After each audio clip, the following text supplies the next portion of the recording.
Hi dear students, very good morning. Here is your Manish sir. Already we have learned two poems in class 10, the first flight, and today we are going to learn a new poem. A new poem called Amanda, written by Robin Klein. And this poem is very interesting because the central character of this poem is a teenager whose name is Amanda, who is in your age. And it is very interesting, the poem. Before going to discuss the poem, let me give you a brief description about the poet. Robin Klein is an Australian author of books for children. She has written a lot of children's and young adult fictions. Some of her famous books are Hating Alison Ashley, People Might Hear You, etc. Dear students, this poem, Amanda, written by Robin Klein, is very interesting because, as I told you, the central character of the poem is a teenage girl who is constantly pointed out by her mother for making mistakes. If I just ask you a question, what is the matter you give the first preference in your life? Definitely it will be freedom or liberty. Every one of us like to be free from the interference of others. And in this poem, when this teenage girl Amanda makes mistakes, her mother continuously nag her, continuously interfere her and say that don't do that, don't do this, do like this, have you done like this, all these kind of questions. And when she hears these questions, what is the feeling of Amanda? That is very interesting. Let us start the poem and understand what are the things Amanda's mother constantly pointed out to correct Amanda, and how does Amanda react to these kind of complaints. Dear students, this poem is written in a particular style. If you observe, you can see that every alternative stanzas are put in brackets, and every other four lines are the complaints of Amanda's mother. And this is known as interlude. Interlude means something which is put in brackets in between the poem to indicate the real meaning. So what is given in the brackets is very interesting. That is nothing but the feeling of Amanda. Remaining lines are the complaints of her mother. Now let's read the first the 7 lines. Don't bite your nails, Amanda.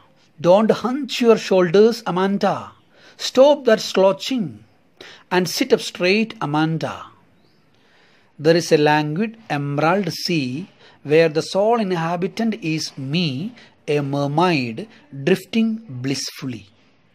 Let's see the important meanings of this stanza. Bite means, biting by the teeth. Hunch means bend. Slouching means sitting in a lazy manner. Languid here means relaxed or calm. Emerald means green, which stands for hope, green sea. Soul means only the one. Inhabitant means resident.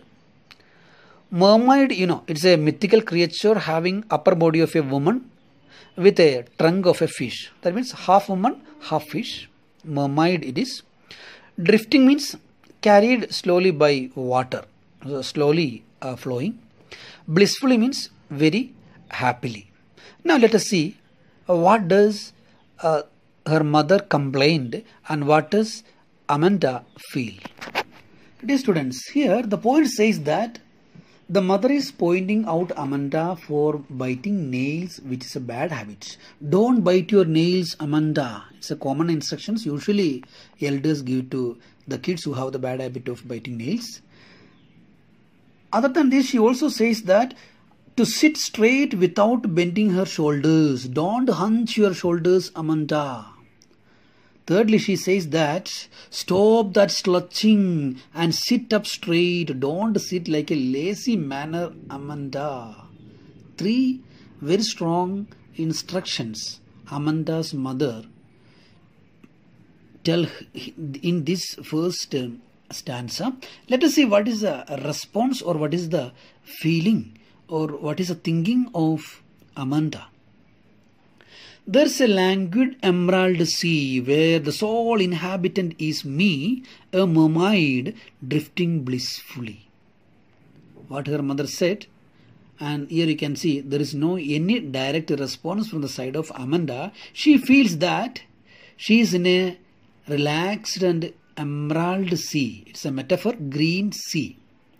It is very calm. Where she thinks she is the only resident. She is the only creature, only resident of that green calm sea. She is a mermaid. A creature with upper body of a woman and trunk of a fish, drifting blissfully, very happily, slowly swimming in the water. What do you understand from this feeling of Amanda? No doubt that you can see she likes to be alone, free from the disturbance of anyone, in a green emerald languid sea, and as an only inhabitant and slowly happily swimming. See how Amanda feels when her mother pointed out her mistakes. Now let's see the second stanza or second part of the poem.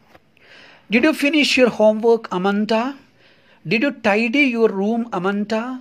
I thought I told you to clean your shoes, Amanda.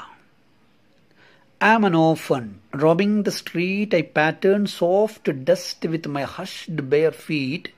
The silence is golden, the freedom is sweet. Let's see the important word meanings. Tidy, you know it.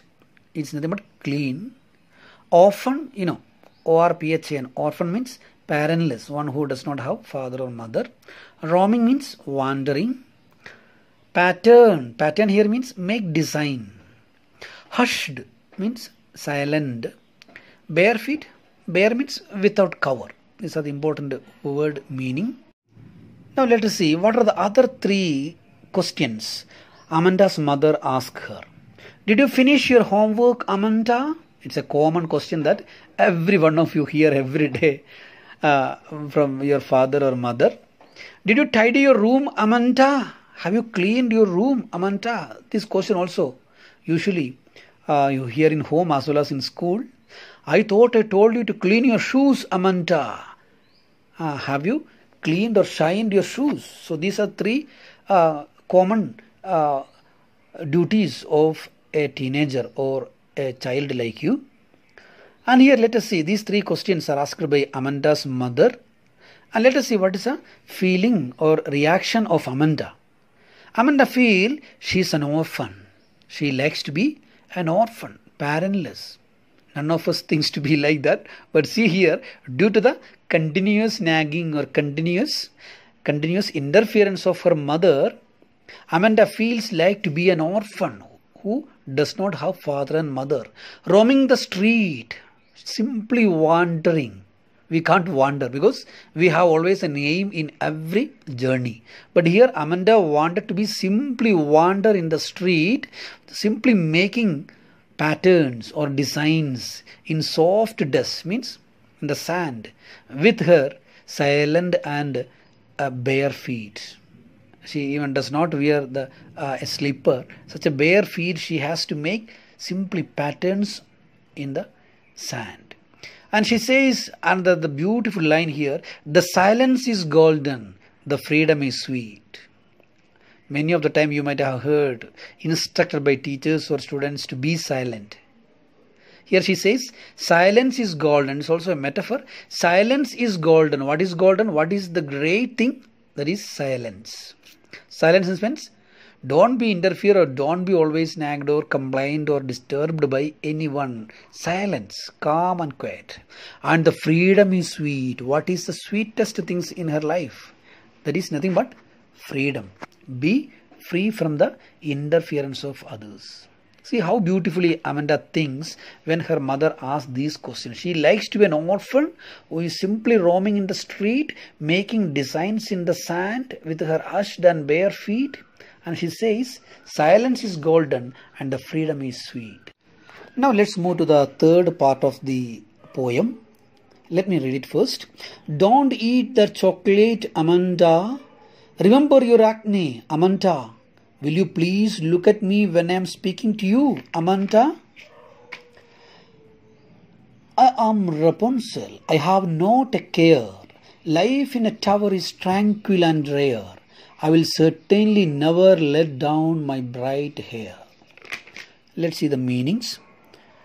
Acne means nothing but pimples, usually found on the faces of the teenagers.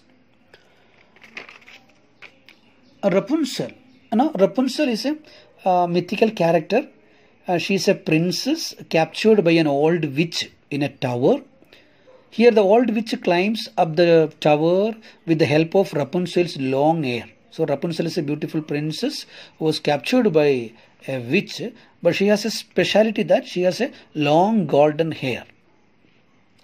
Tranquil means peaceful. Rare means, uncommon.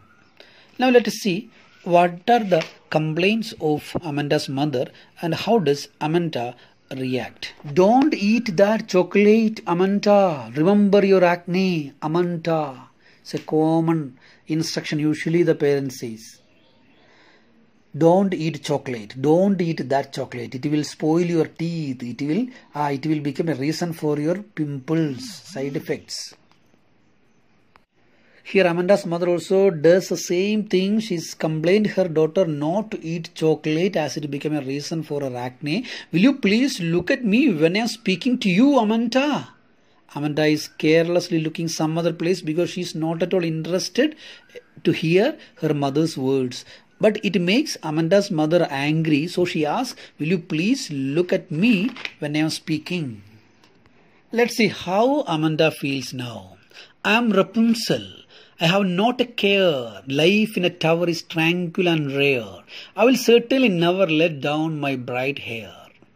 So here our Amanda feels that she is Rapunzel, the princess who was captured by a old witch and lives on the top of the tower. She likes to be Rapunzel. Why? Because Rapunzel is alone, living alone on the top of the tower. Nobody is there to interfere or disturb her in the tower. I have not a care. She says that no one is there in the tower to care me. Life in a tower is tranquil and rare. She believes that living on the top of the tower is peaceful and really uncommon, because no one is there to disturb. I will certainly never let down my bright hair, but unlike Rapunzel, I would not leave or let down my bright hair. You can see, actually in the story, Rapunzel usually leaves her long bright hair, golden hair at the bottom of the tower, so that the witch usually climb up using that. But here, so our Amanda says that when I am a Rapunzel, when I am living on the top of the tower, I would not let down my hair. That means she does not want anyone to hold her bright hair and climb to the top of the tower where she lives. So we can see that Amanda here likes to be a Rapunzel because Rapunzel lives in the top of the tower in tranquil without the disturbance of anyone. She even does not want to let down her hair because she does not want anyone to come in and disturb her. Now let's see the final complaints of Amanda's mother. Stop that sulking at once, Amanda. You're always so moody, Amanda. Anyone would think that I nagged at you, Amanda. Word meaning. Sulking means be in a bad mood. Moody means unstable or very bad mood. Nagged means again harass or disturb. Here we can see Amanda's mother continues her complaints and instructions non-stop. She says, don't be in a bad mood, Amanda. You're always unstable, Amanda. Don't sit like that. Someone will think that I nagged at you. I harass you. See, she has done the same thing, but she feels that she should not sit in such a way or such a mood because people who observe Amanda may think that her mother has scolded her or her mother has nagged her. That is what in the final stanza Amanda's mother says, don't sit in sulking, or don't sit in a bad mood, don't sit in such an unstable way, because people may think that she had nagged her daughter. This is a final part of the poem. Here you can see that at last there is no any more thinking of Rapunzel. So what do you think here actually? So we can come to different conclusions here. One, we can say that Amanda understood that even her imaginations, due to the continuous nagging and harassment of her parents, Amanda has stopped even imagining. Amanda has even stopped thinking something beyond the complaints.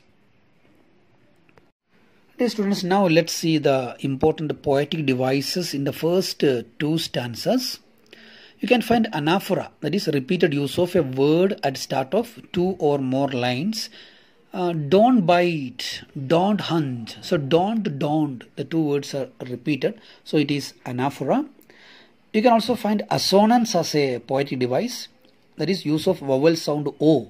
Don't hunch your shoulders. So don't hunch your shoulders. O sound is repeated. So it is assonance.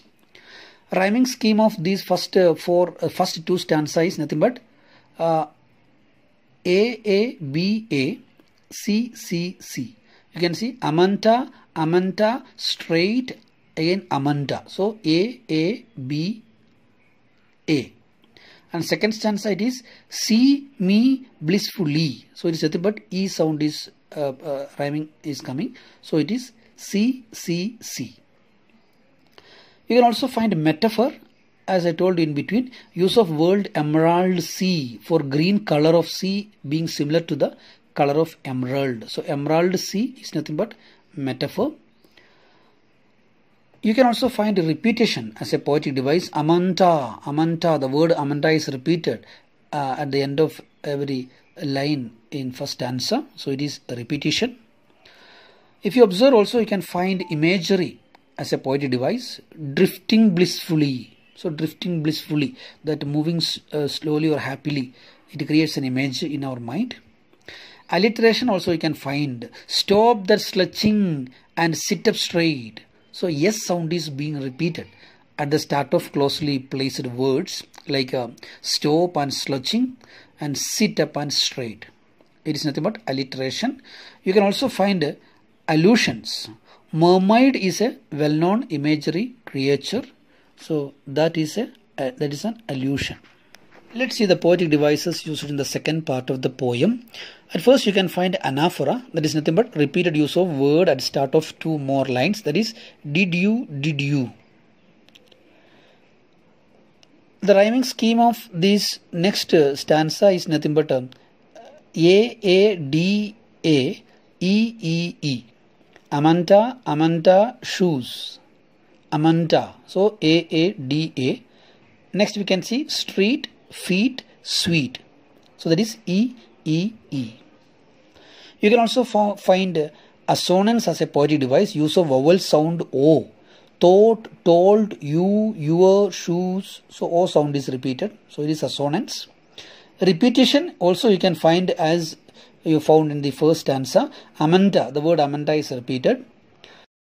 Dear students, I hope you enjoyed the poem and it is very beautifully written.